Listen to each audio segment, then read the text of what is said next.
Hey, how's it going? Bill Leatherman here for Money Evolution. In this video, I'm going to be talking about and breaking down the One Big Beautiful Bill Act. They made a pretty substantial improvement to the child tax credit. So effectively, before the Tax Cuts and Jobs Act rates went into effect, the amount of the child tax credit was $1,000 per qualifying dependent child. To qualify, the child had to be under the age of 17 by the end of the tax year, so they'd be 16 years or younger. And there were some pretty strict qualifications there. To qualify for this child tax credit, your modified adjusted gross income needed to be under $110,000.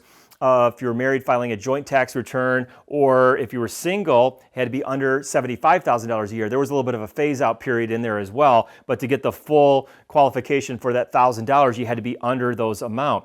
And we'll talk about that refundability in just a second. So under the Tax Cuts and Jobs Act rate, they effectively doubled that child tax credit from $1,000 to $2,000. The same qualifications still need to be under 17 by the end of the tax year, but the qualifications for that were greatly enhanced. So it appealed, or basically allowed for, a much bigger segment of that middle class and even a lot of the upper middle class to qualify for that. And that was a little bit of a trade-off, I think, for some of that elimination of those personal exemptions. So under the Tax Cuts and Jobs Act rate, if you were married filing a joint tax return and your modified adjusted gross income was under $400,000, you qualified for that full $2,000 child tax credit. Or if you were single, it was $200,000 to qualify for that child tax credit there. So good news there. The One Big Beautiful Bill Act gave us a 10% increase to that child tax credit, which I think is nice, pretty substantial there. And it went from $2,000 to $2,200 here for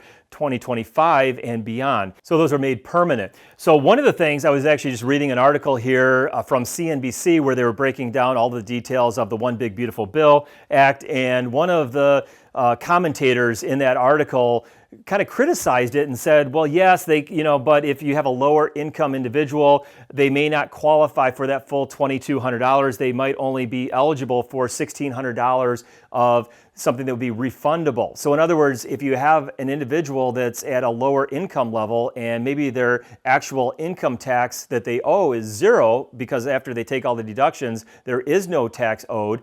Well, in this case, up to $1,600 of that $2,200 is actually refundable back to that family.